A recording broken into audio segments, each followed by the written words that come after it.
Buenas tardes. Bueno, agradecerles el tiempo de acercarse a compartir un poco esta mesa de debate pensada justamente para, aportarles algunas ideas, algunos criterios que compartimos en materia de producción, tanto con Roxana Calabró como con Carla Tonela, del mundo no solo de la radio, sino también de los nuevos formatos que van emergiendo a raíz de la radio justamente, como los podcasts, los vodcasts, se habla de streaming, es radio, no es radio, bueno, debates que están vigentes, pero que a la hora de pensar las producciones siempre se dan charlas transversales, desde las relaciones públicas, desde la producción de radio o audiovisual inclusive, porque ya pensamos en una radio expandida, una radio más creativa, y en el espacio de la Cámara siempre pensando cómo aportar valor a la hora de sentarnos a producir esos contenidos. Se habla mucho de inteligencia artificial y se habla menos de creatividad, pero en realidad necesitamos más creatividad que antes, que en otro momento histórico, que en los medios tradicionales o que en otras etapas, donde lo que se pone en juego a la hora de pensar nuevos formatos y pensar en radio en particular, tiene que ver con el desarrollo humano, con la creatividad, con las herramientas con las que contamos, qué es esencial y qué es asistencial. Y ahí empieza un poco el juego. La inteligencia artificial nos asiste o esencialmente nos reemplaza. Y un poco para abrir la charla y el debate que vamos a compartir con las chicas que tienen no solo muchísima experiencia, sino que también trabajan todos los días en radio, en streaming y con podcast. Entonces, la práctica, no solo el conocimiento teórico, sino también la práctica nos da un ejercicio de reflexión y que vengan a compartir sus experiencias de primera mano nos parece súper valioso, porque son testimonios no solo de época, sino también de las cosas que ya los jóvenes profesionales que están próximos a graduarse tienen incorporado o van incorporando y que ya son los que van a marcar nuestra nueva agenda de trabajo también, ¿no? En los próximos meses y años, tal vez. Así que me gustaría arrancar con el primero de los tópicos que tiene que ver con equipos de producción. Y si te parece, Roxana, arrancamos con vos. Bueno. ¿Sí? Hola, ¿me escuchan bien? Hola, ¿cómo están? Bueno, me encanta, agradezco muchísimo a Caper y a la gente de Cadero que me hayan invitado. Ya hace varios años que vengo a esta exposición tan importante del mundo audiovisual, donde pasa absolutamente todo y además nos vamos enterando de todas las novedades y precisiones y herramientas que surgen para facilitarlos en muchos casos el trabajo profesional. Yo estoy hace muchos años trabajando, bueno, inicialmente como locutora, ya tengo 30 años de caminar por la radio, de hacer este mundo hermoso de la radio, y se fueron sumando otras actividades profesionales desde la parte de periodismo, producción periodística. 16 años hace que estoy en el área docente y ya hace 12 años que trabajo fundamentalmente en la programación de una radio educativa, la radio de la Universidad de Belgrano. Es una radio legal, que tiene una frecuencia además legal, pero además tiene una categoría universitaria. Y entonces eso implica un trabajo en conjunto profesional, haciendo una sinergia entre las unidades académicas de justamente la Universidad de Belgrano, las diferentes carreras, donde además el estudio de radio se convierte en un aula, ¿sí? Y allí los estudiantes en sus materias van atravesando por las prácticas y luego a partir de los últimos años un acercamiento ya más profesional, tienen la posibilidad de hacer programas y trabajos y proyectos para la radio de la universidad. Entonces ahí es donde comienza a mostrarse en tiempo real cuál es el trabajo, ¿no? de la producción en sí, concretamente, desde la investigación periodística, trabajamos sumando también Audiolab Podcast, el estudio también es un laboratorio de audio, y entonces cómo se van generando los proyectos, cuáles son las herramientas tecnológicas, las herramientas digitales que nos facilitan o nos permiten amplificar ese mundo. Hoy las redes sociales, ¿no? Las plataformas, YouTube, todas las plataformas que nos permiten además desde la imagen sumar más contenido, es decir, expandir un poco nuestro mensaje, pero digo, el estudiante, que es un nativo digital, viene a conocer el mundo de la radio analógica, esta sincronización o esta comunicación que hay entre ambos mundos, ¿no? El digital y el analógico, lo van descubriendo. Muchas veces vienen con una cosa de híbridos, de pantallas, de estas cosas que se van movilizando hoy cada vez más en el streaming, pero luego, trabajando concretamente en el estudio, ya les digo, tratamos que la parte académica o de cursada sea lo más cercano al tiempo real de producción. Cuando se dan cuenta que semana tras semana tienen que empezar a producir contenidos, ahí toman noción de que porque en realidad la radio hoy está en un mundo de expansión constante. Son brazos que empiezan a aparecer para amplificar justamente sus contenidos y no solo desde hoy lo que es la radio analógica, escuchar por aire una radio, como tenemos nosotros en la Universidad de Belgrano, sino también en su página web, en su canal de YouTube, es decir, todo tiene que ver con todo.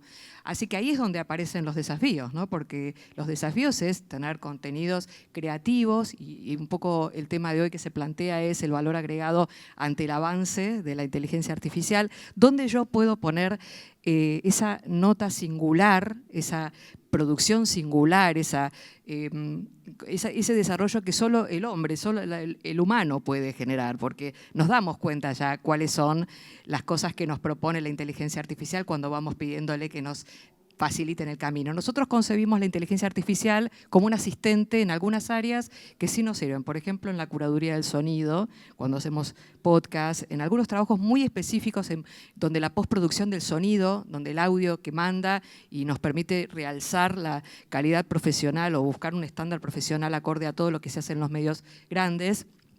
No digo que la radio universitaria sea chica, ¿no? Pero digo, igual, queremos estar a la altura de todo lo que se produce hoy.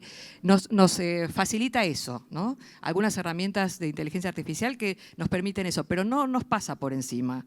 Y nosotros les mostramos justamente a los chicos que el trabajo aún artesanal, lo que nosotros hacemos en la diferencia, desde nuestra forma de pensar, nuestra forma de apropiarnos de ese contenido y mostrar que tenemos una identidad y hacerla propia, pero a su vez compartirla a una comunidad y hacer que el estudiante se sienta como parte también, ¿no?, de esa identidad general que le propone, en este caso, una radio universitaria, bueno, pueda entonces avanzar sin que la inteligencia artificial te atraviese o te pase por encima. ¿Cuál es el perfil, Roxana, puntualmente, de un productor de radio en el 2025 con todas estas transformaciones que se están dando? ¿Qué habilidades necesita? Todo, fundamentalmente la actualización. La actualización, esta cosa de tener, yo siempre a mis estudiantes les digo, ¿no?, el termómetro de lo que te rodea, es decir, tenés que tener la posibilidad de, por empezar, bueno, como esponjas, absorber todo el mar de datos constante, porque esto es una cosa constante, la información hoy lo es todo, ¿verdad? En las redes sociales, en las plataformas descubrimos y nos dan información. Ahora, ¿cómo vos clasificás y vas eligiendo? Primero, de acuerdo al estilo de programación que tenés, el formato que tenés. Nosotros somos una radio universitaria, así que vamos puntualmente a algunos temas que sí nos interesan desarrollar.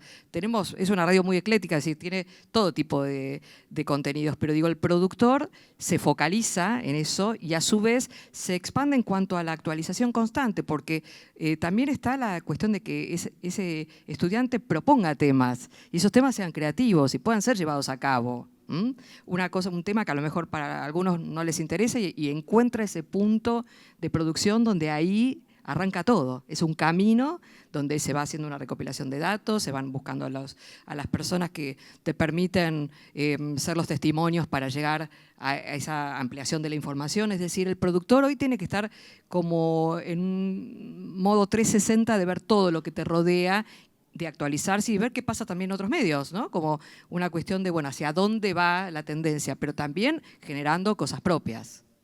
Carla, me gustaría que nos cuentes un poco, bueno, las expectativas a nivel formar nuevos productores, nuevas generaciones de comunicadores también. ¿Cuál es el perfil profesional que se espera para desarrollarse en estas plataformas, en estos medios y en estos formatos digitales? Bueno, un poco tomando lo que decía Roxana, ¿no? La verdad que sumamente estamos en coincidencia.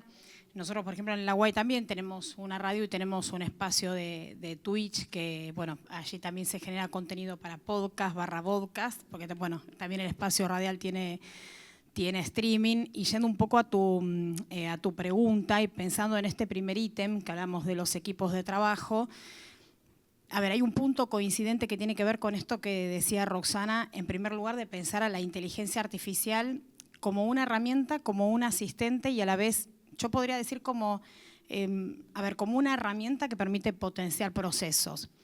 Ahora, en la formación de esos futuros profesionales, me parece que sí hay algunos puntos que hay que tener en cuenta y que está como muy en duda esto de, bueno, la inteligencia artificial va a venir a reemplazar. A ver, yo creo que sí hay una cuestión central y es que tiene que ver con esto que hablábamos recién, ¿no?, de la formación constante. Porque me parece que claramente, si bien la inteligencia artificial es cierto que reemplaza, y va a reemplazar, y ya de hecho lo está haciendo, tareas y actividades que son repetitivas, yo lo que les preguntaría a todos es, que es algo que al menos me lo pregunto yo, ¿no? ¿Podemos confiar 100% en la información que arroja la inteligencia artificial? Entonces, a mí me parece que hay algunas cuestiones que la inteligencia artificial, sí como herramienta que permite potenciar procesos, acelerarnos un montón de tiempo, me parece que es sumamente funcional, pero creo que hay algunas cuestiones que tienen que ver justamente, bueno, con esto, ¿no? De la creatividad, me parece también esto que tiene que ver con poder curar esa información. Creo que la inteligencia artificial, si algo que no va a reemplazar es el análisis crítico, porque no hay análisis crítico sin subjetividad, y si hablamos de subjetividad hablamos de los sujetos que están detrás. Y además de eso me parece que hay algo que obviamente la inteligencia artificial carece, que tiene que ver con la inteligencia emocional. Y creo que esas lecturas son las que nos podemos permitir darnos, que obviamente en la medida en que nosotros tengamos como formación herramientas que obviamente nos permiten poder pensar en lógicas distintas con la utilización de la inteligencia artificial, por supuesto creo que inteligencia humana más inteligencia artificial me parece que es lo que va a hacer la diferencia al momento de buscar un trabajo en la salida laboral. No puedo dejar de nombrar desde la cuestión áulica, obviamente, como directora de la carrera de Relaciones Públicas en la UAI, la educación obviamente es como una pieza central para nosotros en ese sentido. Y me parece que sí, tanto el podcast como el vodcast, como la radio con streaming, las pensamos como aulas expandidas. Creo que son contextos que me parece que a diferencia, no mejor y peor, sino creo que a diferencia de quizás una radio más tradicional, que obviamente tiene otras ventajas u otras fortalezas, como uno podría decir, bueno, esto de que la radio llega a todos lados, ¿no? Estas cuestiones donde uno podría decir la radio tiene una cierta accesibilidad, hablando de los formatos más tradicionales. Me parece que sí, pensando también en esto de los equipos de trabajo y la formación profesional, que en el caso del podcast, por ejemplo, del podcast, donde creo que una de las cuestiones, me parece, al menos para mí, como lo veo yo, más ricas, tiene que ver con esto de pluralizar voces. Porque hoy en día cualquiera tiene un dispositivo móvil, o no sé si cualquiera, pero podríamos decir un gran número de la población tiene acceso a un dispositivo móvil, a poder crear contenido y hacerse escuchar. De hecho, a ver, y acá hago un paréntesis, ¿no? Si pensamos en, podríamos decir, modelos educativos, ¿no? Como decía Paulo Freire, la educación bancarizada, que quizás es la que, digamos, desde el área pedagógica no es la más ya alentada, porque tiene que ver con esto de, bueno, como un banco, ¿no? Yo deposito, transfiero conocimientos a esos alumnos, estudiantes, futuros profesionales, lo que van a hacer es producir ese contenido. Me parece que en la era del podcast, del streaming, de las radios con streaming, del podcast, creo que eso está reconfigurándose. No porque con los esquemas anteriores uno no lleve adelante un modelo no bancarizado, sino más crítico, más reflexivo, donde alumno y docente en ese acto pedagógico van construyendo contenido, sino que me parece que estos formatos, por eso digo como aula expandida, creo que facilitan la multiplicidad de voces. La inteligencia artificial, sí, coincido, como vos bien decías, Roxana, me parece que es un buen asistente. Creo que hay algunos debates que me parece que sí son importantes en algún momento poner en agenda, que sé que ya se lo está poniendo, que tiene que ver con esta cuestión de, bueno, quiénes son los responsables del contenido. Pero me parece que también hay algunas cuestiones, creo yo, que van más allá y al menos creo que a los que educamos y formamos futuros profesionales y también nos interpela a nosotros, porque también estamos en el mismo jaque, creo que hay un punto, me parece que es crucial y que tiene que ver en que tenemos que aprender también a enseñar cómo curar esa información, cómo poder despegar los sesgos. A veces, si ustedes usan la inteligencia artificial, van a ver que hay información que tiene sesgos y eso, lo mismo, ¿no? Me parece que no hay un trabajo, al menos por el momento, que lo pueda reemplazar, ni hablar si el trabajo es colaborativo y en equipo. Me parece que también hay otras cuestiones que quizás sí son, al menos las que me parece que hay que estar más atentos y que tiene que ver con esto de, bueno, nosotros podemos apropiarnos de un contenido que nos arroja la inteligencia artificial en una lógica más de consumo, para decirlo de alguna manera, creo quizás en una posición más pasiva, está bien, son distintas maneras de consumir información. Me parece que sí es importante que quienes estamos desde el lado de educadores tratemos de estar atentos a que esa información se pueda repensar, se pueda poner bajo análisis, bajo discusión, en el mejor sentido de la palabra, y que realmente este sujeto activo que somos no pierda y no desestimule, para decirlo de alguna manera, esa propiedad. Una cosita como paréntesis que también la pienso, me parece que hay una habilidad blanda, al menos así la pienso, que nos deja la inteligencia artificial, y es que nos confronta todo el tiempo a no quedarnos quietos. Y eso me parece que creo que es como la fortaleza para mí que no se ve, más central que puede tener la IA. Bueno, nos quedamos con ese concepto, ¿no? Esta idea de siempre estar pendientes de la información, buscando, motivando el hacer y el no esperar, el hacer, el buscar y encontrar. Y otra de las habilidades que también decía Roxana, que tiene con esto, este panorama, este 360 para un productor, estar actualizado, recoger información rápidamente, y ahí te doy la palabra a Roxana. Claro, porque Carla lo plantea muy bien. En toda este mar de datos que te arroja la inteligencia artificial, por empezar, la premisa desde lo periodístico, ya nosotros hacemos mucho hincapié en que no te podés guiar como una fuente fidedigna, oficial, lo que te... los resultados. Claro, los resultados que te propone la inteligencia artificial, o más que nada cuando vos vas a las diferentes aplicaciones y haces eso en el buscador, desde Gemini a lo que vos hagas en Google y busques y preguntes, te arroja un mundo de datos que no tienen, digamos, un basamento en cuanto a fuentes de información, y entonces ya desde las redacciones periodísticas, ya desde el mundo del periodismo, de la prensa, hay un manual de estilo para trabajar y cómo se para el mundo periodístico frente a la inteligencia artificial, donde fundamentalmente cuando nosotros empezamos a hablar de fuentes de información, chequear una información antes de dar algo como cierto, ¿no? Vos te das cuenta que lo que vos lees y lo que vos analizás y lo que vos encontrás en la inteligencia artificial no es algo sustentable, digamos. Tenés que estar permanentemente contrarrestando la cuestión para finalmente confirmar que eso que te está diciendo es cierto. Entonces, eso desde el aula vos lo proponés al estudiante, porque cuando al estudiante le pedís que haga un guión, por ejemplo, y te trae, ¿no?, un texto, te das cuenta cuando es de producción propia a cuando es algo que te arroja el ChatGPT, por ejemplo.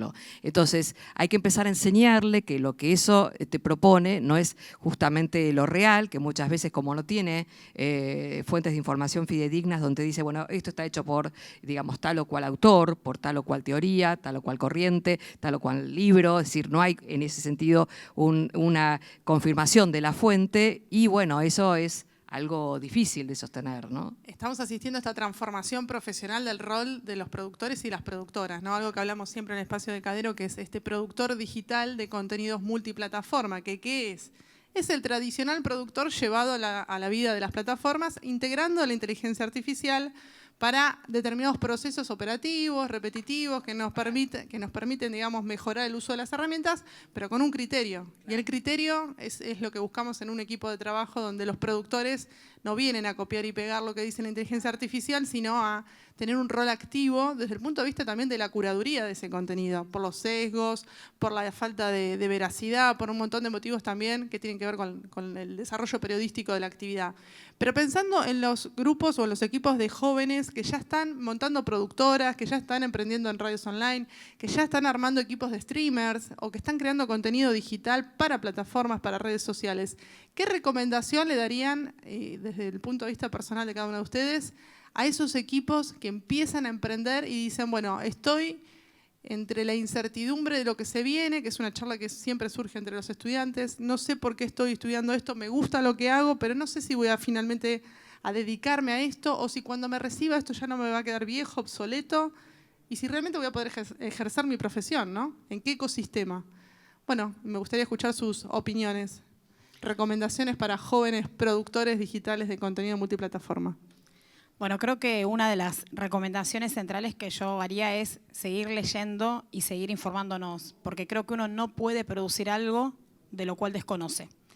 Entonces, me parece que para producir un contenido de valor y que creo que sí, como decía antes, si hay algo que facilitan estas plataformas y estos nuevos formatos, es que justamente la multiplicidad de voces, digamos, circule por distintas personas, y me parece que creo que eso es uno de los aspectos más ricos que puede tener. Obviamente siempre nombramos la curiosidad, la proactividad, pero me parece que hay algunas cuestiones que son un plus, que creo que no deberían serlo, pero quizás en esta época a veces está más desvalorizado quizás, y que tiene que ver con la lectura, con seguir leyendo, seguir formándose, básicamente por esto, ¿no? Si yo tengo que producir un guión o tengo que producir un contenido, en el caso tuyo, Jessica, para preguntarnos a nosotros, tenés que tener un cúmulo de información, o si no, no sabés qué preguntar. Tenés que poder armar un guión, ¿no? Tenés que saber dónde buscar la fuente. Entonces, si quizás yo me quedo con alguna información superficial, también quizás me pierdo otras ramas de ese árbol, ¿no? Porque digo, bueno, ya está, hago 2 o 3 preguntas respecto de tal o cual tema, pero ¿cuáles son las causas de esos temas? ¿Cuáles son los efectos o los efectos de los efectos de esos temas? Porque también eso me va a abrir y ver a quienes yo puedo entrevistar, a quienes yo puedo preguntar. Y me parece que acá hay que pensarlo en una doble vía. Por un lado, el conocimiento, los insumos o los datos que yo necesito para saber de qué voy a hablar, qué voy a preguntar y dónde voy a buscar esa información. Y en otra vía, el conocimiento técnico, porque obviamente sí, la inteligencia artificial me puede dar un buen borrador, ¿no? Claro, una primera aproximación. Si nosotros hacemos un prompt, quiero saber sobre algunos temas, episodios, la IA me lo resuelve muy bien.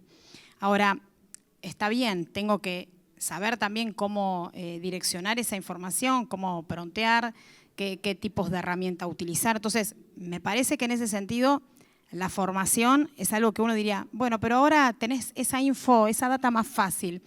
Y yo a veces lo pienso quizás en una vía distinta. Me parece que cuanto más avanzamos, más conocimiento tenemos que tener. Bueno, un poco sumándome a lo que dice Carla, ¿no? Hoy te encontrás, sobre todo cuando empezás a tener contacto con los jóvenes iniciales de la carrera, es que vienen con una idea, ay, sí, quiero hacer el streaming, quiero hacer esto, ven, tienen como modelos Luzu, bueno, todos estos, Olga, todos estos modelos híbridos que vinieron, por supuesto, a plantearnos, ¿no? A desafiarnos también como profesionales cómo hacer para también adaptarnos y sumarlos a este ecosistema de medios, ¿no? Pero después se dan cuenta que porque los tiempos que ellos manejan son otros, son tiempos muy cortos, donde en muy pocos segundos, muy pocos minutos uno tiene que decir algo directo, concreto, llegar a través de una red social, una plataforma, TikTok, lo que sea. Se dan cuenta que definitivamente para después hacer lo propio, tener su propio lenguaje, su propio contenido, su propio trabajo, su propio camino, no te queda otra que empezar a ver de qué se trata todo lo que te rodea. Esto que decía, de informarnos, ¿no? De saber, de tener el porqué de las cosas, de saber de dónde vienen las cosas y sobre todo de poder llenar espacios. Porque cuando vos trabajás en el mundo profesional, no es cierto que toda esa cosa que se ve como informal, como divertida, como pasatista, como rápida, no tiene un trabajo detrás. No tiene trabajo de productores detrás, con invitados, no tiene trabajo detrás de escribir guiones, hasta de humor, de hacerle a esos personajes que están frente a esa pantalla o esa radio, ese medio, el camino más fácil de saber qué decir o cómo llegar. Hay todo un gran trabajo detrás. Entonces, por empezar, corren ese prejuicio de que todo es ya y es esto y es el ruido y lo híbrido, ¿no? La lógica de la inmediatez. Claro, lo inmediato, y se dan cuenta que hay atrás mucho trabajo, que para llegar a ese objetivo hay que trabajar muchísimo, formarse, estudiar. Y sobre todo que esos tiempos cortos no alcanzan, porque cuando vos querés trabajar en un medio, la otra vez lo hablábamos con un gerente de una radio que hablaba a propósito de querer contratar un influencer para un programa de radio, y le dijo, no, pero yo 1 hora, yo no puedo estar 1 hora, yo estoy acostumbrada a estar 5 minutos, me pagan una fortuna, una marca publicitaria para decir lo que pienso de ese producto, y entonces estar 1 hora en un estudio de radio hablando es como una cosa imposible. Y bueno, ahí está el desafío entonces, porque esa idea original que uno tiene cuando la tiene que plasmar en lo que es el trabajo real, profesional, incluso en una plataforma de streaming también, vos tenés que saber qué decir, tenés que tener algo para decir. No es solo decir lo primero que se te ocurre para llenar un tiempo, un vacío, ¿no? Esas cosas líquidas, esos tiempos líquidos, esas cosas que pasan y van llevando de un punto al otro y nada te deja. Es decir, es eso, es la conciencia primero de que no es fácil, digamos que hay que caminar, hay que transitar ese proceso, hay que ir sumando herramientas, hay que formarse, hay que saber de dónde vienen las cosas, saber cuáles son los temas, los tópicos del día para que vos puedas ser un buen profesional, para que sepas a qué profesional recurrir si tenés que hacer una entrevista sobre un punto específico, temático que te pide ese medio para desarrollar y sobre todo que, por ejemplo, yo lo vivo como a cargo de una radio universitaria en la Universidad de Belgrano y lo vivo también como profesional de una radio como Radio del Plata, donde tengo compañeros de 20 años operando el OBS, el programa de streaming del canal de YouTube, ¿no? Son chicos muy jóvenes que van aprendiendo los nombres de los invitados, que van aprendiendo cómo poner en un zócalo la información específica. O sea, se dan cuenta que no es todo soplar y hacer botellas, es una formación. Implica... El mito de los productores. Claro. Qué bueno que está tu trabajo. Es mucho tiempo, es mucho tiempo en conocimiento y en experiencia para compartir también en esos equipos. Tal Algo cual. que tiene que ver con la formación de los equipos es el espíritu colaborativo, ¿no? Claro. Esto de trabajar en equipo es es una gran herencia de la radio también, ¿no? Esto de no hay un responsable, un productor solo. Hay un productor y hay un equipo de trabajo y hay roles. Y hay dinámicas de trabajo. Por eso también hacemos hincapié desde la Cámara que los equipos de producción son personas, son seres humanos con diferentes capacidades y habilidades, porque todos vienen de mundos distintos también, de la locución, de la producción, del periodismo, de las artes visuales, de las artes audiovisuales también.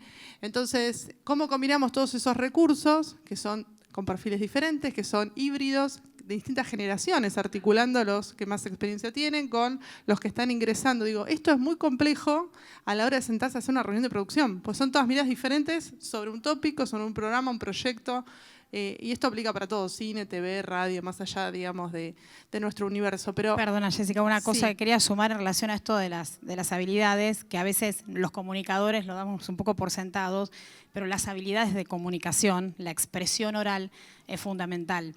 Porque, a ver, y acá lo conecto indefectiblemente con otra cosa que tiene que ver con la lectura, ¿sí? Porque realmente nosotros, si estamos ante, no sé, producción de contenido, necesitamos tener una dicción, una semántica, una manera de pensar, una riqueza de sinónimos, no importa qué contenido nosotros produzcamos, ¿no? Entonces ahí me parece que también una de las habilidades centrales, digo, y acá volvemos al esquema de las teorías de la comunicación, acá sé que hay teorías de la comunicación de la UAI, y agradezco profes y alumnos que están acá presentes, y realmente lo pensamos, ¿no? En relación a, bueno, hay un emisor, ¿quién es el receptor? Por más que esos roles tengan cierto movimiento, el mensaje, la plataforma, pero las habilidades de comunicación me parece que son fundamentales porque estamos hablando de producir contenido.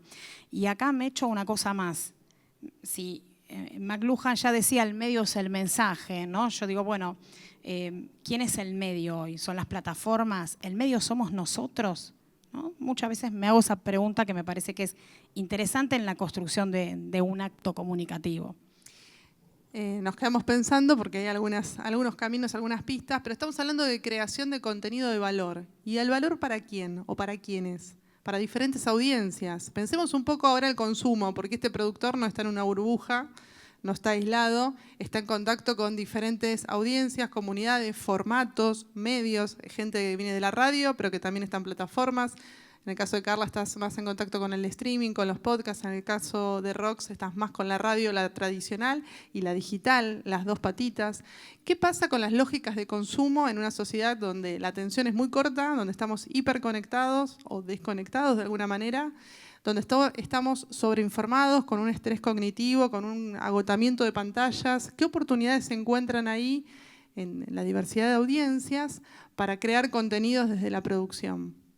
Bueno, fundamentalmente a mí que me toca, ahí sí ya diseñar una programación para una radio universitaria, ¿no? Donde vos sabés que tenés que apuntar fundamentalmente. Primero buscás que los estudiantes se incentiven, ¿no? Que tengan ese bichito, esa curiosidad para decir, quiero desarrollar algo en la radio de la universidad que además propone diferentes estrategias, es decir, desde el mundo de las comunicaciones, desarrollar productos periodísticos, bueno, Audiolab Podcast también, pero también cubrir las redes sociales, hacer un diseño de imagen, trabajar en el marketing. O sea, cuando vos tenés el desafío de poner todos los días de pie un medio que es una radio universitaria, pero es un medio que compite con el resto de los otros medios, aunque no sea comercial, en el sentido de proponer cosas. Tenés que todos los días tener algo para decir. Fundamentalmente lo que tratamos de hacer es que los jóvenes vayan conociendo de primera mano cómo es ese desarrollo profesional, sobre todo sabiendo que hay diferentes ramas en las cuales se pueden desarrollar y de ahí en más, bueno, buscar cuál es el valor singular de cada uno, es decir, qué es el potencial que vos ves en ese estudiante para que ese estudiante pueda ofrecer su proyecto, cómo vos podés primero hablarle a esa comunidad universitaria que tenés más cerca, que es la que tiene un poco la identidad del lugar en el que vos te manejás, porque ya te digo, la radio también es un aula, es una unidad académica, fundamentalmente las carreras, tener también sus contenidos para decir, porque buscan a ese alumno potencial que pueda estar buscando dónde estudiar, pero además ofrecer ese contenido de valor, es decir, producir contenidos propios. Hoy tenemos un programa que se llama Agrodigital. Agrodigital te propone también analizar absolutamente todo el mundo del agro hoy desde el punto de vista de lo digital, analizar lo que pasa con el mundo también económico, es decir, vos tenés una carrera, pero a su vez generás contenidos que acompañan la actualidad periodística de los temas que se van planteando. Entonces, tenés que apuntar a esa comunidad universitaria, al público en general que pueda llegar a escuchar, ya sea por la cercanía geográfica de la zona de Belgrano, Palermo, de Capital, a esta radio, que además creo que propone una buena programación de entretenimiento, pero a su vez vos tenés que salir a buscar ese público con las redes sociales, con lo que hoy te permite también amplificar, si tenés que, no sé, hacer un streaming y mostrar cómo es el adentro, ¿no? El backstage de esa producción también. Es decir, uno tiene que salir a buscar el público está ahí como navegando, buscando y yendo de un lugar a otro, y vos tenés que hacer lo que a vos te exige hacer ese medio, pero a su vez tenés que salir como a seducir a ese potencial universo, ¿no? de escuchas o de, no sé, usuarios que están yendo de un lugar a otro y que vos los captás, ¿no? A lo mejor los captás porque vieron un videíto que se hizo viral o un contenido o una cosa de imagen, ¿no? Porque tenemos diseño de imagen, y entraron por esa puerta y entraron a la radio y después entraron al portal de la universidad y después entraron al portal de la carrera y así, y eso se retroalimenta. U otros profesionales, porque los chicos, nosotros todos los días planteamos entrevistas a profesionales que están hoy trabajando, haciendo gente que hace sus logros, tiene sus logros, es creativa o son las fuentes apropiadas para desarrollar ese contenido periodístico. Entonces, el mismo profesional se sorprende, ¿sí?, por la calidad de las entrevistas o lo que se plantea desde una radio universitaria. Entonces, eso se retroalimenta, es como un todo, ¿no? Ya no alcanza con que el productor proponga el tema, sino que hay que ir a buscar esas audiencias para conectar los temas. ¿Cómo lo ves vos, Carla? Bueno, voy a agregar algunas cosas en relación con esto. A ver, primero me parece que pensar, por ejemplo, en lo que es el mundo del podcast, el streaming, sí lo que quizás permitió hacer es segmentar muy bien a las audiencias. Porque, a ver, primero sabemos que hay personas que quizás se llevan mucho mejor con lo auditivo que con la lectura. Entonces ya ahí tenemos, podríamos decir, un nivel de segmentación. No solo eso, además esto de poder segmentar los contenidos, ¿no? No sé, el año pasado hemos grabado con Radio Trend Topic y con la UAI, Liderazgo Disruptivo, 8 episodios que tuvieron formato podcast, y claramente está muy segmentado ese contenido. Entonces, me permite obviamente poder llegar a una información o un tipo de contenido bien segmentado, que es breve, obviamente, que lo puedo escuchar mientras estoy haciendo otras cosas, algo muy valorado en la época actual. Y obviamente ahí también entra esto de la formación, ¿no? El contenido educativo que uno puede utilizarlo a través, digamos, de formatos que quizás, a ver, no quiero quizás irme muy atrás en el tiempo, ¿no? Pero antes uno quizás iba a una biblioteca a buscar un contenido en lo particular, ¿no? Hoy tenemos otros espacios, que son estos espacios virtuales. Pero más allá de eso, y retomando un poco esto que decías vos, también pensando en las audiencias, a nosotros, por ejemplo, nos pasa en la UAI que tenemos el espacio de streaming, donde tenemos nuestro canal de Twitch, y ese espacio, por ejemplo, el 95% está formado por programas que desarrollan los alumnos, además de ser espacios que tienen el formato de aula, ¿no? Entonces, los distintos docentes preparan a los futuros profesionales para. la barrera de quiénes producen el contenido y quién es audiencia y a la vez es productor, creo que queda en algunos momentos tan desdibujado. Porque hoy, por ejemplo, ahora en este momento, la carrera de periodismo deportivo, hay una delegación con su coordinador a cargo, Diego Ballester, que está en Chile y están cubriendo con los alumnos el Mundial Sub-20. Entonces, estas cuestiones que me parece que antes quizás eran como mucho más difíciles de pensar, ni hablar en que alumnos estén produciendo ese contenido, lo estén linkeando acá con plataformas que quizás antes no se pensaban, que también tienen un programa en la radio de la universidad. Me parece que son lógicas en las que a veces quizás la pregunta es, bueno, ¿quién es la audiencia? La audiencia son los que escuchan contenido solamente. Esa audiencia también son los que producen ese contenido. Es como que me parece que la vitalidad de las voces o las barreras de esa vitalidad hoy en día está como muy, muy desdibujada. Pero redondeando un poco, lo que sí me parece interesante es que quizás estas plataformas lo que permiten es segmentar, pero sí teniendo un cierto cuidado, ¿no? Porque también uno podría decir, bueno, en las instituciones en general, en las instituciones educativas, todas cuentan con estos mismos recursos. Entonces, bueno, también me parece que hay que poner el foco ahí en quizás ciertas cuestiones de brechas que antes no eran pensadas, que tienen que ver con, bueno, el podcast a la vez o el streaming no tiene, a su vez, quizás la llegada que pueden tener algunos medios tradicionales, ¿no? Digo, como también pensando en ese mapa un poco más amplio. Bueno, interesante porque dejaron dos grandes conceptos que son del universo del audio en general, que es el principio de interacción, esta interacción entre quien produce y quien consume, que a veces coincide y es un prosumidor, es al mismo tiempo las dos cosas. Y esta otra cuestión de el audio y las oportunidades de crecimiento de acá al futuro en esta posibilidad de la simultaneidad, poder estar haciendo otra cosa mientras me alfabetizo digitalmente, mientras consumo un entretenimiento, hago un consumo radiofónico inclusive, porque estoy haciendo otra cosa y estoy escuchando el streaming atrás o estoy escuchando el podcast mientras cocino, mientras entreno, mientras circulo, mientras me voy a otro lugar. Todos esos tiempos que antes eran considerados tiempos muertos son brevedades de oportunidad de contacto con el audio. Principio de interacción, simultaneidad, todas las oportunidades que nos deja el audio y la gran herencia de la radio, y no puedo dejar de pensar en Roxana cuando hablo de radio. ¿Cuál es la gran herencia de todos estos nuevos medios y formatos de la radio? El legado. El legado creo que lo compartimos porque tiene que ver con lo que hacemos todos los días. ¿Qué aprenden todos estos medios de la radio? Bueno, la radio, hace muchos años que vienen diciendo la radio entra en crisis, la radio esto, la radio lo otro.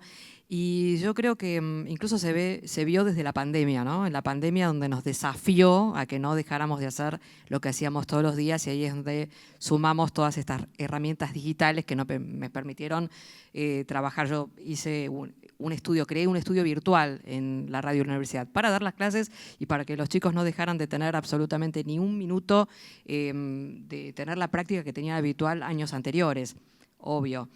No es lo mismo estar en el estudio, mirarnos, vivir el mundo de la comunicación desde adentro, tener esa lógica, esa cercanía con el operador, con el productor, esa cosa visual tan humana que es necesaria y esencial para transmitir.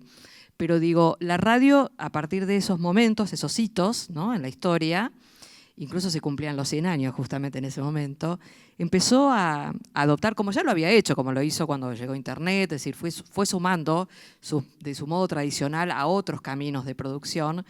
Como brazos, yo digo, siempre lo hablamos en una entrevista una vez, que la radio utilizaba esos sistemas o esas herramientas para amplificar. Yo creo que la radio, como siempre, está esperándonos, eso lo hemos dicho también, para amplificar su universo, va adoptando cada una de las cosas. Bueno, hoy todo el mundo va por los canales de streaming, va por los canales de YouTube, va por lo visual, va por eso, y la radio suma, porque sale a competir tal vez por los mismos nichos de audiencia, por la misma publicidad, que la publicidad se comenzó a distribuir también entre esos medios tradicionales, entre esos medios nativos digitales, entre estos canales híbridos, ¿no?, que tienen tanta audiencia. Bueno, ¿cómo salís vos también a competir para seguir estando en pie, ¿no? Entonces, digo, para eso adoptó todas esas herramientas. Yo creo que cuando se produjo el fenómeno del uso de Olga, que esto lo mencionábamos recién, la radio rápidamente empezó a maniobrar para decir, bueno, nosotros vamos por el mismo mercado. Si bien nos falta todavía una audiencia joven que siga adoptando la radio como una cosa y que no sea una rara avis, sino que descubra que es un medio orgánico, natural, que le puede también seducir y proponer ideas como para ser parte de ese mundo. Todavía es como que tenemos que contarles de qué se trata la radio. No escuchan mucha radio, pero sí, lo bueno de estas herramientas digitales que aparecen, estos canales que amplifican este ecosistema, es que nos dan cuenta que en realidad todo tiene que ver con todo. En definitiva es, como decía Carla, uno produce un mensaje esperando que haya alguien que pueda, sea, como usuario, prosumidor o desde el lugar en que está percibiendo ese mensaje en ese canal de YouTube o Twitch o en la radio tradicional o en el auto, ¿sí? Está esperando recibir ese mensaje. Digo, todo tiene que ver con todo, todo se conecta. Y la radio está sacando lo mejor de cada una de esas herramientas. Es decir, no se queda atrás, sale a competir, sale a buscar. Por eso yo digo que hoy la radio sigue estando más viva que nunca, porque lo toma como una lección. Ah, bueno, tengo que aprender sobre esto, bueno, voy hacia allá. Voy a buscar ese público, voy a tratar de proponer contenidos que puedan competir con eso, voy a salir a buscar la audiencia y la publicidad también, porque si no como medio no sobrevivo, yo digo porque lo veo en otras radios comerciales, ahora ya corriéndome un poquito de la radio universitaria que tiene otra impronta, tiene justamente contenidos de entretenimiento pero más educativos si se quiere, pero lo que tiene que ver con la audiencia comercial, bueno, no, la radio está buscando esto como una oportunidad para seguir estando más viva que nunca, más vigente que nunca. Es decir, bueno, sale algo nuevo, bueno, listo, vamos por eso. No se queda estancada, digamos. Carla, contanos un poco en el mundo de las plataformas, ¿qué pasa con los estudiantes cuando hay que producir un contenido para Twitch, por ejemplo, ya que lo nombraste, que es una de las plataformas más particulares dentro del universo Juventudes, ¿no? ¿Cuáles son los criterios y qué es lo que sucede del otro lado? Porque uno como docente propone, pero del otro lado, ¿qué es lo que pasa? Bueno, ¿Por dónde arranca la búsqueda, digamos? Sí, y por dónde arranca la respuesta. A ver, una de las cuestiones centrales tiene que ver, creo yo, ¿no? Desde el rol de los docentes que están en la UAI e incluso del área que nosotros llamamos multimedia, ¿no? Que son las personas que están a cargo y que coordinan la tarea. Una de las cuestiones centrales siempre es, bueno, perfecto, querés tomar vos, querés hacer un programa, poneme o contame el contenido, comentame por dónde va a ir esa información, de qué va a tratar y hacer un formato, ¿no? Como si uno diría, como si fuera un currículum, para decirlo de alguna manera, del programa que vas a llevar adelante o que querés llevar adelante. Y en función de eso se arma como lo que nosotros conocemos como un brief, ¿no? Que es como una propuesta que los alumnos hacen al área y el área lo que hace es proponerles una prueba, ¿no? Como si fuera una prueba piloto, que obviamente no sale al aire y realmente en ese momento se los trata de testear y de acompañar y en tal caso de ajustar algunas cuestiones para que ese contenido sea efectivamente de valor. En ese sentido, a ver, si bien es cierto que muchas veces uno diría, bueno, hay muy buenas, podríamos decir, propuestas, intenciones y demás, es verdad que uno podría decir, bueno, también los temas se van segmentando no solo en función de intereses profesionales, sino también en función de intereses personales, ¿no? Porque, por ejemplo, tenemos programas que hablan sobre cuestiones de la vida cotidiana y está hecho por alumnos que se están preparando en distintas áreas profesionales, incluso programas donde hay alumnos de distintas carreras. Lo que se ve en general es que hay un interés superlativo de participar. Después muchas veces lo que ocurre es que obviamente, y esto que decías vos, ¿no? Que hay todo un trabajo en el detrás, lo que uno diría, bueno, el trabajo invisible, de que eso obviamente lleva tiempo de calidad, porque obviamente después te empezás a dar cuenta que tenés que dedicarle una cierta regularidad y una cantidad de tiempo, y obviamente esto que decíamos, ¿no? de ponerte a investigar. Me parece que esa es como una de las cuestiones centrales de lo que se ve. Sí, es cierto que hay algo que quizás a diferencia de lo que es el formato radio, y como lo dicen los alumnos muchas veces, esto de, bueno, el espacio del streaming es como más relajado. Entonces, bueno, hay que también estar ahí atento para ver qué sería, ¿no? Cuál es todo ese contenido o ese significado que quizás a veces uno dice, bueno, ¿qué sería esto de estar relajado? Para que eso de estar relajado, está bárbaro, lo apoyamos, lo alentamos, pero que no por eso pierda ese tinte profesional. Digo, no hay que olvidarse ahí que nosotros tenemos que hacer un direccionamiento más allá de la cuestión institucional que tiene que ver con la formación profesional. Y acá otra vez también, ¿no? Porque también hay que tener docentes y autoridades que por supuesto también sean plásticas, que bueno, felizmente las tenemos, para que justamente estas nuevas miradas y estas nuevas voces puedan hasta incluso presentar temas que quizás van, como nos pasa a nosotros, que quizás van más allá de lo que sería su vocación profesional. Obviamente tienen que tener un eje conductor, un contenido, y ahí lo interesante es que aparece algo que quizás en nuestra época no aparecía, y es que los mismos alumnos invitan a veces a los docentes a entrevistarlos y hablar, ¿no? Otra vez digo, cómo ese rol está, digamos, mucho más dinamizado. Bueno, roles en un equipo que es clave. Pensemos también ahora en los formatos, ¿no? Me dan el pie para seguir por el lado de los podcasts, Audiolab. Un poco pensar no solo las audiencias, que obviamente tienen que estar prefiguradas a la hora de producir, no es que producimos a lo loco y vemos después quién lo escucha, es al revés, es a quién le quiero hablar. Pensamos el formato, elegimos, tomamos decisiones sobre plataformas y formatos y medios. Si quiero hacer radio, voy a tener una lógica y un equipo de producción. Si quiero hacer streaming, voy a tener otra. Si quiero armar un podcast, lo mismo. Pero siempre hay algo en común, que son los roles y a quién le quiero hablar, a quiénes le queremos hablar. Por eso hablamos de contenido de valor para una audiencia en particular, para esa comunidad a la que estoy prefigurando a la hora de pensar una producción. Y ahí, bueno, el manejo de las herramientas, ahí entra, bueno, también la creatividad humana, como decíamos, y las posibilidades de amplificar una vez que ya está esa producción, una vez que se montó la temporada de podcast, que tiene 8 episodios, que duran, no sé, 15 minutos, que responde a las lógicas de consumo contemporáneo, que son brevedades, que es interesante el tema, que ya tengo, digamos, allanado toda la producción, digo, bueno, lo voy a publicar. Estrategias de lanzamiento para ese podcast, porque ahí hay muchos roles de comunicación también que son invisibilizados a veces en el equipo de producción, porque alguien lo va a comunicar. Serán los community, será el DIRCOM, será el jefe de producción, alguien lo va a hacer. Yo pienso en la etapa previa. ¿A quién le quiero hablar? Tengo el producto, lo voy a lanzar. ¿Qué estrategias encontrás, Carlas, ahí para amplificar el mundo de...? Porque estamos sobreinformados y hay una saturación de contenidos que es muy difícil competir. Entonces, ¿qué estrategias de difusión aplican en el caso de cuando lanzan un nuevo streaming, por ejemplo?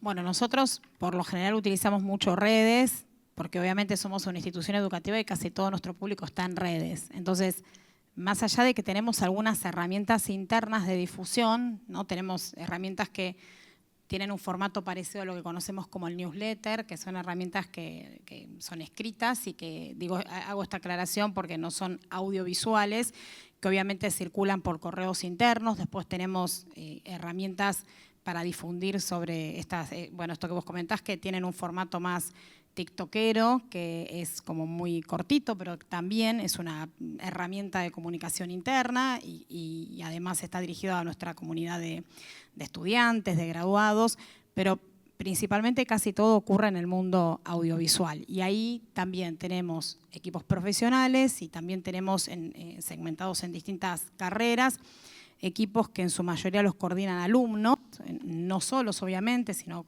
curados, digamos, por el equipo profesional detrás, que ellos mismos son quienes, ya sea en el marco de prácticas, en el marco de actividades voluntarias, llevan adelante esta selección de información donde previamente a eso tratamos, por supuesto, de elegir los mejores perfiles. Cuando hablamos de mejores perfiles, hablamos de perfiles con habilidades para, ¿no? Esto me parece importante hacer esta aclaración.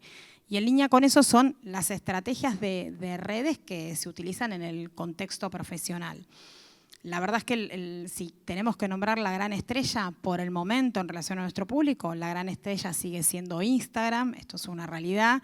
Y después, por supuesto, esto que comentaba como una comunicación más informal, pero que circula mucho por lo que es la vía del WhatsApp. Pero claramente creo que, yendo como bien a lo concreto, el contenido ágil, haciendo fragmentos o capturas que sean bien cortas y obviamente tratando de seguir esta línea de la inmediatez. Me parece que lo central es, si nosotros publicamos algo, obviamente que pasa ahora, de acá a 3 días, bueno, hay que tratar, si se hace eso, hay que tratar de manejarlo bien, porque si no la información ya es un poco vieja, estamos hablando de 3 días, ¿no? Pero sabemos que esto fluye con esa inmediatez.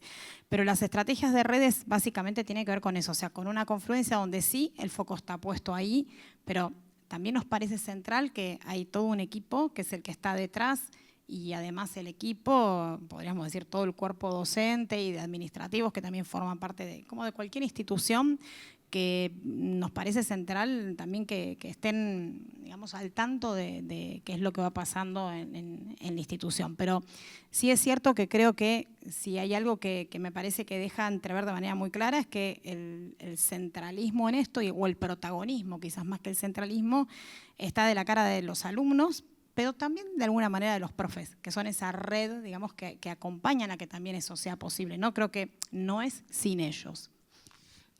Clarísimo, porque dentro del proceso de producción, la última etapa, una vez que se publicó, se distribuyó, es la comunicación. Me gustaría preguntarte a vos, Rox, en particular, ¿cuáles son los préstamos que toma el podcast de la radio? Hablemos de producción artística. Claro. Bueno, yo cuando hablaba a ella se me corrían tantas cosas, ¿no? Porque obviamente la Universidad de Belgrano también tiene su área de comunicación interna, newsletter, pero también su canal de YouTube donde promociona cada una de las actividades. Nosotros a su vez, como radio también, usamos como gran aliada la estrategia de Instagram o de TikTok o todo lo que se va generando. Y también, por supuesto, los profesionales acompañando a los estudiantes en esa etapa de horas prácticas que hacen ya sobre el final de su carrera, muy cercano al trabajo profesional. Entonces, ¿qué tomamos nosotros del podcast y a su vez qué toma el podcast de la radio? Fundamentalmente el cuidado por el audio, el respeto por la calidad del sonido, por lo que hacemos, ¿no? Y también esta cosa de proponer contenidos originales, es decir, bueno, todo el mundo consume determinado tipo de contenidos, ¿y por qué yo no puedo ir por un costado a meterme a buscar a lo mejor en una historia o en un modo de contar o de hacer algo que a lo mejor después termina sorprendiendo, ¿no? Porque si bien vamos detrás de las métricas o detrás de las respuestas, también encontramos que cuando los chicos vienen y ofrecen proyectos y los vemos que son buenísimos en lo que hacen, tenemos, no sé, por poner un ejemplo, ¿no? 2 programas específicos, uno es de cómics, de historietas, y otro es de literatura, de libros, ¿no? Que parecen 2 cosas que son tan distintas, pero que exigen un trabajo creativo, y también tratar de llevar al llano, ¿no? Lo que es el mundo de la literatura, de los autores, de las creaciones literarias. Se van sumergiendo en cada uno de los capítulos y etapas, y ahora estamos logrando que escritores vengan a la radio, que historietistas de Marvel, de DC, del mundo del cómic argentino, vengan sus artistas, sus creadores, sus artistas a la radio a dar entrevistas, porque descubren que estos jóvenes, ¿sí?, tienen esa formación, esa curiosidad, esa creatividad por hacer, utilizan estos pasos que hablábamos, ¿no?, de las redes sociales o de ser influencers o no, pero de comunicarse con su lenguaje propio y captar esas audiencias, y esa sinergia que se produce, que va creciendo, que se va viralizando, hace que los profesionales que ven y entran a ver de qué se trata a lo mejor ese programa que un estudiante te está invitado a participar, se dan cuenta que hay detrás un trabajo, una cosa seria, profesional, ¿no? Es decir, entonces tomamos las cosas del podcast y del audio en el sentido de buscar una estética de nicho también, muy específica, que pueda competir con cualquier producto profesional del mundo, porque si vos lo haces con seriedad y con profesionalismo, vas a llegar a tu objetivo final de que eso sea escuchado en cualquier lugar del mundo. Nos pasó en Audiolab que hicimos un trabajo de investigación. El año pasado, cuando nos encontramos acá en Caper, hablábamos de un podcast que estábamos produciendo llamado Talentos Extraordinarios, que la verdad hicimos un trabajo enorme. Dijimos que la radio también es un laboratorio de audio, y entrevistamos a referentes argentinos que están reconocidos en el mundo, desde un cardiocirujano que es una de las personas sabias de la humanidad, el doctor Benetti, hasta la escritora Claudia Piñeiro, hasta Carolina Moroso, como desde el mundo del periodismo, hasta Gastón Ugarte en Pixar, el argentino que trabaja en Pixar. Logramos, por eso no hay acá un prejuicio, los estudiantes rompen fronteras, ¿sí?, cuando desarrollan algo con seriedad. Nosotros estamos ahí para alentarlos y para inspirarlos, porque si el docente, el director de una cátedra, de una carrera, de una radio, no les dice, mira, la radio o el universo del podcast te ofrece esto y vos con esto, si lo tomás con seriedad y formación, no tenés techo, no tenés límite hacia dónde llegar, te podés proponer lo que quieras. Entonces, bueno, ahí se produce el crecimiento y el agregado de valor a lo que uno hace. Te puedo asegurar que el orgullo que estos chicos sienten cuando ven que esa figura le dijo que sí, que esa figura va al estudio de radio para grabar, que ese podcast después tiene un trabajo de postproducción, de curaduría, de sonido, muy bueno, y que después eso que vos pusiste en cualquier plataforma, en Spotify o en YouTube, lo escuchó una persona que está en Suecia, una persona que está en Estados Unidos, en México, en Argentina, donde sea, ¿no? Eso llega y eso se busca. Bueno, ahí ya hay como, ¿no? Como un círculo virtuoso, una maquinaria virtuosa que hace que vos creas en lo que estás haciendo, que creas en tu valor personal, en tu valor profesional y que, bueno, esto que decíamos, ¿no? Hay que transitar el camino para llegar a ese éxito. Y otra cosa que me está sorprendiendo, y ya, perdón que sea tan extensa, pero me apasiona a la hora de hablar porque es lo que amo, en definitiva, los padres que se convierten en fans de sus hijos. Eso es algo nuevo. O sea, vamos con las redes a ese público joven o esa audiencia que decíamos recién de comunidad universitaria o esa audiencia geográfica que esté en la zona de Belgrano o esa audiencia mundial que nos escucha en nuestra página radiob.com.ar. Ahora, los padres que siguen en las redes sociales, en las publicaciones que hacemos, en los videos que subimos, felicitaciones, hijos, por esto, o sea, esa es una cosa. Influencers analógicos y digitales. Pero eso es algo sorprendente, es maravilloso, porque vos decís, bueno, apostás a que tu hijo vaya a estudiar una carrera, a lo mejor a veces crees o no en su elección, ¿no? Pero después cuando lo ves caminar, lo ves desarrollarse, ahí empezás a atender esa lógica, ¿no? De por qué las cosas suceden o son como son. Bueno, hay que confiar y, por supuesto, a seguir utilizando lo mejor que te ofrece cada herramienta, cada formato, el podcast o la radio, para saber que no hay límites, no hay un techo, no hay algo que nos impida. Es hacer en la medida que tengamos ganas, ¿no? No hay límites en lo creativo, pero llegamos al último paso del proceso de producción, que es la métrica. Hicimos todo el trabajo de producción, de preproducción, de producción, de postproducción, de difusión, distribución y comunicación, y llega el momento cuco, que es vamos a ver en plataformas, en servidores, qué nos dejó, qué huella digital nos dejó cada contenido. Y ahí es otro debate, ya con la Big Data en la mano, si el éxito o el fracaso de esa producción se atiñe solo a eso, a los datos, o simplemente estamos haciendo un contenido que queremos que sea divulgación, que perdure en el tiempo, que ahí el podcast tiene mucho para aportar también, que sea atemporal, en el caso que sea de nicho, que sea temático, que sea educativo, de entretenimiento o técnico.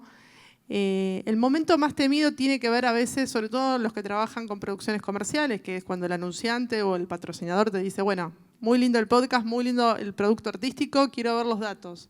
¿Cuánta gente lo escuchó? ¿Dónde se vio? ¿Dónde circuló? Y ahí viene otro desafío para los equipos de comunicación que tiene que ver con cómo mostrar esa métrica, ¿no? Porque no es solo la plataforma. Es si salió en la radio o no estuvo programado en una radio, se publicó en plataformas, pero también se lo movió en redes sociales. Entonces hay que empezar a unir una medición híbrida entre lo que nos da la plataforma, lo que nos da el agregador de contenido donde distribuimos a varias plataformas, lo que pasó en redes sociales, tener toda esa radiografía y hacer una síntesis para que algunos datos muy precisos y muy puntuales se puedan comunicar efectivamente con ese anunciante o con quien nos solicite esa información. En el caso de las universidades, como no tienen fines de lucro, no está la dureza o la crudeza de pedir la métrica, pero en general es un trabajo también invisible del comunicador. Poner en valor, medir lo que se hizo en la gestión de esta producción, ¿no? ¿Qué podés aportarnos, Carla? Sí, para mí tiene mucho que ver con esto que vos nombrabas del objetivo, ¿no? Porque digo, no es lo mismo pensar en un contenido educativo, donde quizás ahí lo que interesa está puesto en otro lugar. No sé, por ejemplo, a nosotros nos pasa que tenemos contenido como el que creamos el año pasado, desde la UAI, con Radio Trend Topic, y por ejemplo ahí hicimos 8 episodios que nombraba antes sobre el liderazgo disruptivo y hay contenido que, por ejemplo, lo utilizamos en asignaturas como gestión de crisis, porque las personas que han sido entrevistadas son líderes que trabajan en industrias reguladas o en industrias que realmente quizás pueden estar más expuestas a situaciones de alguna crisis institucional. También lo utilizamos en asignaturas donde quizás se trabaja en los distintos estilos de liderazgo o el emprendedorismo. Entonces, ahí quizás, si bien obviamente eso adquiere difusión y está disponible para cualquiera que lo quiera escuchar, el objetivo manda, y el objetivo ahí está vinculado con un contenido educativo, con la construcción del conocimiento, con una reflexión crítica, con una producción académica, con repreguntarse por más. Entonces, el objetivo es otro. Ahora, sí es cierto que en el caso en el que efectivamente uno necesite, para decirlo de alguna manera, o rendir cuentas o tratar de traccionar un impacto que quizás trasciende la cuestión más educativa, me parece que siempre primero hay que tratar de ser claro en esto, ¿no? Bueno, ¿cuál es el objetivo que se persigue? ¿Qué es lo que espero con ese contenido? Y acá me parece que también uno tiene que ser claro con aquellos que nos contratan o con aquellos a quienes nosotros, o si somos nosotros mismos, ¿no? Los que por algún motivo, proyecto propio o lo que fuere, tenemos que tener bien en cuenta. Sí, obviamente es fundamental una métrica, vos hablabas de híbrida, que vamos de la misma línea, yo la menciono muchas veces como una métrica 360, porque, a ver, en términos de números sabemos que hay plataformas o, digamos, maneras de medir que tenemos el dato concreto, el dato cuantitativo. Ahora, y obviamente, paréntesis, es fundamental qué tracción le demos en los otros medios, ¿no? ¿Cómo levantamos eso? Que me parece que ahí también está la clave, ¿no? Bueno, el podcast es como un medio en sí mismo, pero, o el streaming o lo que fuere. Pero ¿cómo traccionamos ese tráfico, ¿no? Digamos, como para justamente poder obtener el máximo potencial? Ahora, más allá de eso, me parece que hay otra medición que también corre en paralelo, que además de las métricas, que es un dato, yo después tengo que poder interpretar ese dato. Ahora, creo que ese dato tampoco lo tengo que leer descontextualizado de los aspectos que son más bien de orden cualitativo, porque yo puedo tener X cantidad de me gusta, pero ¿qué quiere decir el me gusta? Y me parece que esa es como la vuelta que todavía es como una deuda pendiente, porque uno diría, bueno, ¿el me gusta qué es? Que ese contenido se lo apropió, que le gustó porque en realidad lo que le gustó es la persona que está produciendo el contenido, le gustó porque se llevó algo bueno, le gustó porque lo va a utilizar, lo va a replicar. Entonces, me parece que ahí hay todavía, creo yo, hay una no decodificación de ese dato que quizás en lo que es el mundo de lo digital queda perdido. Pero sí me parece que es un punto a considerar y que esta, como vos bien decías, esta métrica tiene que ser una mirada o una interpretación integrada de ese dato. Y creo sí que es como una de las partes más complejas, ¿no? De cuál es la lectura de esa información. Y oportunidades para desempeñarnos laboralmente también, ¿no? Aquellos que están por ahí escuchando esta charla, no importa si presencial o diferido, pensar en los roles profesionales. Bueno, dentro de un equipo de producción alguien va a tener que hacer la comunicación, alguien va a tener que leer esa Big Data, alguien va a tener que poder interpretar, sintetizar y explicarle brevemente en un contexto cualitativo, claramente, no solo con el dato duro, a ese anunciante o a ese que encomendador de trabajo, que muchas veces puede ser una organización del tercer sector, no hace falta que sea una empresa, ¿no? Pero me parecía importante que viéramos toda la cadena de valor del proceso de producción integral con distintos aspectos. Me gustaría... Te hago un paréntesis y le paso el micrófono a Roxana, que seguramente también tendrá algo interesante para aportar. Pero en esto que vos decías, yo este año hice una encuesta muy breve dirigida a las principales consultoras de la República Argentina. Y en una de esas, digamos, de esas preguntas, para decirlo de alguna manera, una de ellas apuntaba justamente a esto, ¿no? Con qué perfil profesional se encuentran, sobre todo en el campo de la comunicación y las relaciones públicas, y qué es lo que les parece como deuda pendiente, ¿no? Porque digo, bueno, obviamente como autoridad en una institución educativa y al dirigir una carrera es un insumo que me parece importante para también tener un poco un mapa de lo que uno está preparando efectivamente puede hacer un buen match con el mercado. Y bueno, una de las cuestiones que obviamente aparecía era esta de la importancia de la lectura del procesamiento de datos. Esto que vos decías del Big Data, ¿no? Y creo que ahí, otra vez, más allá o además del dato cuantitativo, es la interpretación y la lectura que se construye a partir de ese dato. Esto lo quería aportar porque, digo, más allá de alguna subjetividad con la que nos podamos crear, digo, esto fue un dato concreto. Bueno, siguiendo la línea de Carla, nosotros obviamente todo lo que es el seguimiento de las métricas, no solo de lo que es el consumo en sí de eso que nosotros presentamos, de cada programa o cada hecho creativo, artístico que damos a conocer a través de la radio, que insisto es una radio educativa y de entretenimiento musical también, que busca también acercarse al mundo joven, pero también al docente, al profesional, a la comunidad en general. Entonces, obviamente, esas métricas que nosotros hacemos en seguimiento en cuanto a la cantidad de personas o de audiencia que sabemos de Argentina y el mundo están escuchando a determinada hora, ¿no?, conectadas a tal o cual programa, sabemos con precisión qué programas generan tal vez más llegada, más cercanía, más impacto, producto también del modo en que nosotros compartimos eso a través de las redes o buscamos ese público, ¿no?, a través de una comunicación constante, rápida, dinámica, para justamente llevar a esa audiencia al horario, o sea, no dejamos de tener esa cosa del vivo también, entonces eso te implica el desafío de vos podés subir un contenido posterior al programa, pero sobre todo hacer que esa audiencia vaya al momento en que se produce el hecho concreto en el aire, ¿no? Entonces, esos datos nos van a dar también una forma de mejorar en las estrategias, de elegir nuevas estrategias o buscar formas también de comunicar más claras, sin movernos de lo creativo. No queremos que tampoco porque sea la cosa de numérica nos fuerce a hacer algo que tal vez no es lo que sentimos, porque aún así sigue siendo un hecho creativo, artesano, personal, si se quiere, el mundo que tenemos nosotros de la radio. Es como una escuela, pero a su vez es como nuestra casa y es el ámbito en el que crecemos, nos desarrollamos, y entonces buscamos que también haya una pertenencia, ¿no? Esto orgánico que decíamos que los chicos luego van encontrando, descubriendo, y cuando ya producen sus programas y los tienen que poner todas las semanas en el aire, más allá de que es algo, si se quiere, artístico o hay un folclore en cuanto a decir romanticismo, se dan cuenta que es un trabajo. Finalmente es un trabajo todas las semanas donde vos tenés que tener siempre algo para decir. Entonces, eso nos marca un camino, pero no nos esclavizamos.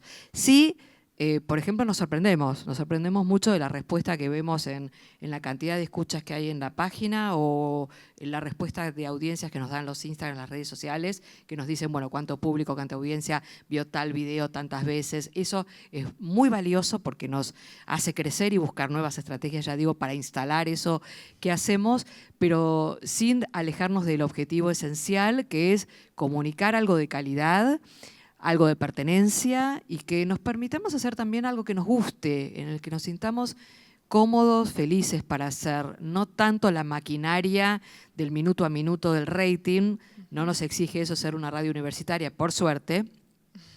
Tampoco esa cosa de ir detrás de la publicidad, del sponsor. Podemos darnos ese gusto de hacer una buena investigación que lleve lo que tenga que llevar de tiempo para producirlo, porque nos vamos a garantizar que cuando terminemos ese hecho concreto, ese producto creativo, periodístico, tenga valor como para ser sostenido en el tiempo, ¿no? Igual la métrica blanda nos sirve también como Claro, insumo al equipo de producción para ajustar en términos de mejora. De mejoras. Muchas veces, inclusive, sí, como aporte para crear nuevos contenidos, tal nuevos cual. episodios, nuevas porque temporadas. te das cuenta al público. Esa interacción Claro. es necesaria. Claro, porque vas descubriendo, o sea, a mí los consumidores son, o los oyentes o las comunidades son parte del equipo de producción de alguna manera. Tal cual. Pero aparte te sorprendés, porque ya te digo, si vos publicás algo que después lo escucha alguien de un país que no es ni cercano geográfico, ni en cuanto a cultura, ni tendencia. Más allá de que nosotros, por ejemplo, tenemos una sección que se llama Ciudadanos del Mundo, entonces todos los estudiantes internacionales, que la universidad es pionera en movilidad internacional, la Universidad de Belgrano, tenemos alumnos que vienen de todos los países y se establece este diario semanal para compartir otras culturas, realidades sociales. Nos enteramos qué piensan del mundo los jóvenes, cuáles son sus proyectos, por qué vienen a estudiar a la Argentina, ¿no? Es tan curioso. Eso, vos decís, cuando vas a ver la métrica, te das cuenta que no hay una cosa cerrada en cuanto a datos o a cosas específicas. Vos podés llegar a cualquier lugar del mundo y, bueno, sí te facilitan tal vez algunas estrategias concretas para poder mejorar, pero después hay que dejarse de sorprender, ¿no? Eso responde al lema de la Cámara. Cuando arrancamos teníamos un eslogan, ahora somos la voz digital, pero en los primeros años hablábamos de sin frituras ni fronteras. Esta posibilidad de generar un contenido local para una comunidad en particular, pero que esté disponible en todas las plataformas o a nivel global. Y muchas veces cuando leíamos métricas encontrábamos que nos escuchaba gente de continentes que eran remotos para nosotros, o tal vez no estaba proyectado ni estaba pensado en el momento de la producción, que se hizo un ajuste y después tal vez se generó un contenido particular para esas comunidades. Por eso siempre hablamos de la cadena de valor completa en el proceso de producción y no solo una parte, ¿no? Hoy vimos todo, vimos la previa, cuáles son las características, las habilidades que necesitan los equipos de producción, pensamos en los formatos, pensamos en dónde está el valor y para quiénes. Bueno, partir el proceso de producción desde las audiencias y no solo desde nuestro equipo o nuestra mesa de producción, quienes distribuyen y difunden y hacen estrategias de comunicación para que eso efectivamente llegue a esas comunidades, quienes miden y generan también reportes e insumos para mejorar esa producción. Si se fijan, es siempre una dinámica circular que comienza y no termina nunca, pero que en definitiva lo que abre son nuevos espacios laborales, nuevos perfiles profesionales, algunos clásicos que se van ayornando a la nueva época, porque hablamos del productor o de la productora, pero hoy estamos haciendo varios roles, eso también es un síntoma de época. Lamentablemente somos como la rueda de auxilio en un equipo de producción. Cuando sucede algo, rápidamente todos pueden colaborar en sostener ese equipo, esa producción. Y hablemos de lo nuevo de Cadero, que tiene que ver con todo esto que estuvimos compartiendo durante esta entrevista, esta mesa de radio, podríamos decir, que es la posibilidad de resignificar las herramientas, cómo usamos la inteligencia artificial, cómo asisten a nuestras producciones. Hace varios años atrás, un proyecto de Cadero era, a través de tecnologías de Google, armar una red federal de contenidos radiofónicos, que si ustedes entraban a la página estaba siempre colgada ahí, era sencillamente un Google Form, donde todos los socios únicamente cargaban su programación completa, sea grilla nativa, sea podcast, sean producciones especiales o contenido audiovisual.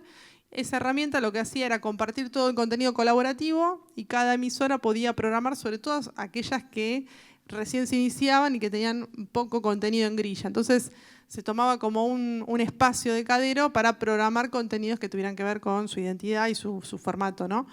Y podíamos compartir contenidos entre emisoras, entre radios asociadas a Cadero. ¿Qué pasó? En pandemia, todas tenían que producir contenido, todos ya teníamos esa red federal funcionando, ya veníamos funcionando, de hecho, las radios en plataformas antes de la pandemia, entonces rápidamente, digamos, tuvimos una adaptación que no fue problemática, más allá del contexto sanitario. Y a raíz de esa experiencia, esa primera experiencia piloto y esa demo de cómo podríamos ser como una agencia de noticias de temáticas deportivas, de interés general, de actualidad, culturales, de divulgación, educativas, con y sin fines de lucro, o sea, mucha variedad temática, no tanto en los formatos, sino en la propuesta temática. Eso fue un experimento porque no sabíamos cómo iba a resultar y si todos los socios realmente iban a subir sus contenidos y iban a estar en condiciones de compartirlos. Había una sola norma para poder utilizar la red federal de contenidos radiofónicos, que era justamente no se podía tocar ningún contenido, lo tenían que programar el enlatado completo. Entonces respetábamos la identidad del productor o la producción o quien fuera el responsable de esa producción en la emisora donde se transmitía, y así podíamos hacer crecer entre audiencias en las diferentes radios. Bueno, finalmente fue un proyecto piloto, un aprendizaje que nos dejó un sabor amargo porque los primeros años todos subían, era un exceso de contenido, era contraproducente ya en un momento porque empezaban a crecer en programación y ya no necesitaban tantas latas de alguna manera. Otros compraban latas y dejaron de comprar latas a las productoras para programar con los contenidos de la cámara. Y ahí tuvimos un momento de quiebre que fue, bueno, paremos la red federal, porque hay un exceso de contenido, se está programando menos y hubo que resignificar esa herramienta. Pero la lógica, que era esta del espíritu colaborativo y de compartir contenidos sin el aditivo del tiempo real, porque eran contenidos atemporales, por ahí no necesariamente eran noticias, hicimos un stop hace un par de años y quedó ahí como flotando. Y este año la comisión directiva, pensando un poco las novedades para relanzar, estamos próximos en unos meses a cumplir 10 años con la Cámara Argentina de Radios Online y empezamos ya con la serie de la previa de los festejos. Y dentro de la previa de los festejos está la idea de esta romántica de recuperar lo que había sido esa primera experiencia piloto de la Red Federal de Contenidos Radiofónicos y la ayornamos a una reversión de aplicación. Y la aplicación no está pensada solo para los socios. La aplicación la abrimos para que cualquier creador o creadora de contenido la pueda utilizar en tiempo real. Y ustedes dirán, bueno, pero para eso están las redes sociales. Ya no aportamos un diferencial ahí. Sin embargo, El equipo de desarrolladores de Cadero logró montar sobre esta aplicación varias características particulares. Primero, que es interactiva, o sea, ustedes se pueden loguear con un Gmail, entran a la página de Cadero, buscan en el menú la sección que dice Red Federal de Contenidos, se loguean con un Gmail, o sea que ahí ya tenemos la autoría de quién carga ese contenido. Eligen el formato, si quieren cargar una noticia en formato texto, en formato audio o en formato video. Seleccionan el contenido, lo cargan y automáticamente eso entra en la base de datos de la cámara. Que esa información queda disponible para que los socios puedan programar, si es de interés o es noticiable o es algo de valor, lo pueden programar en sus emisoras siempre y cuando tomen contacto también con ustedes para amplificar esa información, para tomar contacto con la fuente, para seguir la ruta de esa información. Con lo cual, los invitamos a todos a que puedan utilizarla, es abierta, es gratuita, es interactiva, porque va a estar disponible ya a partir de estos días. La lanzamos en Caper, nos pareció el mejor marco para hacer el anuncio. Es gratuita, o sea, eso es importante también. Tiene un límite en cuanto a la duración de los videos, por una cuestión técnica, para que sea ágil y para que todos la puedan utilizar. Y bueno, son las formas que tenemos de seguir repensando desde el espacio de la cámara cómo hacer para mejorar las producciones, cómo hacer para que el tiempo real tenga también una validez y cómo hacer para que esas radios que todavía no se terminan de completar sus grillas y que para que haya también un poquito menos de música y un poco más de contenido original, promoviendo la idea de que siempre los creadores de contenido sean independientes o estén trabajando en un medio de comunicación como una radio, puedan ir mostrando esa diversidad de voces, recupero un poco acá lo que fuimos charlando, donde los socios que están ubicados en diferentes provincias de nuestro país, no todos están en Buenos Aires, por suerte, esa diversidad temática, esas formas del contar, esas formas del narrar, lo que es noticia. Tenemos muchísima información, pero que cada año se renueva y ya llega un momento que nos desespera, porque decimos, tenemos todo este contenido valioso como son las fiestas populares. Hay muchísimas fiestas populares y eso es un contenido valioso a nivel patrimonio cultural, a nivel divulgación en el exterior. Digo, podemos mostrar nuestros contenidos con diversidad temática, con presencia federal, que sea algo ágil, que sea algo moderno, que sea algo gratuito y accesible para que cualquiera lo pueda utilizar. Así que hecha la invitación para que todos puedan utilizar esta herramienta que la llamamos Red Federal de Contenidos, que excede a lo radiofónico, que tiene que ver con la circulación de la información y el conocimiento, porque hay contenidos de todo tipo. Así que, bueno, esa era un poco la idea de cerrar la charla y me gustaría, si a ustedes les parece bien, porque tenemos poquitos minutos, si alguna persona quiere hacer una pregunta en particular a Roxana o a Carla, este es el momento.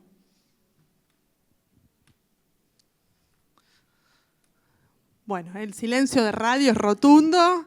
Chicas, me gustaría una reflexión de cierre, si les parece bien, para concluir este encuentro fabuloso dentro de Caper Show, que siempre es un orgullo participar y estar acá. Agradecemos a todas las autoridades, al presidente de Cadero también, Gonzalo Sorais, y a todo el equipo de comisión directiva, a los que están apoyándonos también a la distancia, que son la mayoría de los socios, en el grupo de WhatsApp. Y bueno, decirles que la industria audiovisual, simplemente con esto me despido, está en crecimiento, un crecimiento acelerado que nos exige mayores competencias profesionales, armar buenos equipos, salir de la idea de que uno solo genera todo. Podés ser un creador independiente de contenido, pero podés tener un equipo, 3 personas, 2 personas es un equipo, 3 ya son multitud. Un editor, un redactor, un periodista, un fotógrafo, un comunicador, un locutor, todos forman parte de un equipo de producción. Armen equipos de trabajo, ese es el consejo más alentador que les podemos dar desde la cámara. No tengan miedo, hay que equivocarse, se equivocan, aprenden, se levantan y continúan. No hay nada de malo en eso. Lo importante es no quedarse ni con la duda y no producir. Eso es lo peor que nos puede pasar, quedarnos con las ganas de producir. Así que los invito a que cualquier cosa se den una vueltita por el stand de Cadero, que estamos grabando podcast, si quieren compartir un espacio, y si no, para conversar simplemente porque nos gusta hablar de radio y del audio en general. Bueno, ahora sí, me despido y Carla, tus palabras de cierre. Bueno, en primer lugar, agradecerles por la invitación, Jessica, bueno, por supuesto a Cadero, no me quiero olvidar de nadie, pero infinitas gracias, como siempre, un placer y un placer haber compartido este panel con ustedes. Como una reflexión final, me parece importante pensar en que el mercado laboral, porque en definitiva, si bien esto que nos convoca tiene que ver con la multiplicidad de voces, la educación, pero estamos pensando siempre en la salida al mundo, ¿no? El mercado laboral ya, porque esto ya exige personas que sean dúctiles, que sean flexibles, que sean versátiles y por sobre todo que sean resilientes. Y me parece que esto es un punto central. Creo que, de alguna manera, un poco lo que decía antes, los contextos actuales, creo que lo que sí me parece que ponen en el tapete es esta posibilidad de ponernos a prueba en relación a nuestra propia autonomía, a nuestra propia autogestión y esto que les decías de la resiliencia, ¿no? Porque me parece que de alguna manera a veces cuando las cosas se aceleran o van a un ritmo, ¿no?, en el que uno todavía no termina de procesar qué es lo que está ocurriendo ahora, la frustración muchas veces en un mundo de todo ya está muy al orden del día.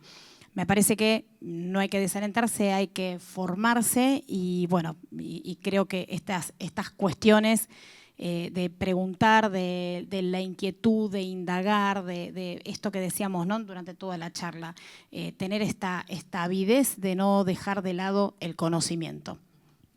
Bueno, muchísimas gracias a Jessica, a la gente de Cadero por una nueva invitación. Es un honor, la verdad, estar nuevamente con ustedes en esta muestra también a nivel internacional reconocida por mostrar todo lo que se produce año tras año. Un poco junto a Carla también el desafío de hablar hoy cómo hacemos para agregar valor agregado en tiempos de inteligencia artificial. Fundamentalmente hacer es la mejor forma hoy de acompañar a ese crecimiento, a ese universo de plataformas o de contenidos o de desafíos que se nos plantean a diario.